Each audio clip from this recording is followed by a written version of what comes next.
आज की कहानी है आगरा कौन सा रास्ता जाता है। ये तो हम सभी जानते हैं कि अकबर को शिकार करने का बहुत शौक था। एक समय की बात है कि बादशाह अकबर अपने सैनिकों के साथ शिकार पर निकले। अब शिकार करते करते वो इतने आगे चले गए और घने जंगल में घुस गए कि उन्हें पता ही नहीं चला कि उनके आधे सैनिक पीछे छूट गए हैं। अकबर के साथ बस कुछ ही सैनिक रह गए थे। अब शाम तो होने लगी थी, सूरज ढलने ही वाला था। साथ ही अकबर और उनके साथ के सैनिकों को भी अब भूख प्यास सताने लगी।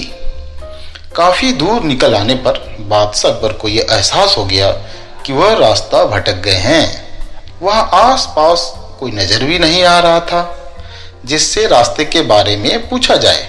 थोड़ी दूर चलने पर उन्हें एक तिराहा नजर आया। बादशाह को यह देखकर थोड़ी खुशी हुई कि चलो इनमें से कोई ना कोई रास्ता तो हमारी राजधानी आगरा तक तो जाता ही होगा। जो सैनिक दल थे और बादशाह अकबर इसी उलझन में थे कि आखिर में जाएं तो जाएं किस रास्ते पर। तभी सैनिकों की नजर सड़क किनारे खड़े एक लड़के पर पड़ी। वह लड़का बड़ी हैरानी से बादशाह अकबर के घोड़े और सैनिकों के हथियारों को देख रहा था। सैनिकों ने उस बालक को पकड़कर अकबर के सामने पेश किया। बादशाह अकबर ने लड़के से पूछा, ए लड़के, इनमें से कौन सा रास्ता आगरा जाता है? यह बात सुनकर वह बच्चा जोर जोर से हंसने लगा। यह देखकर अकबर को बहुत गुस्सा आया, लेकिन उन्होंने शांत भाव से उससे उसकी हंसी का कारण पूछा।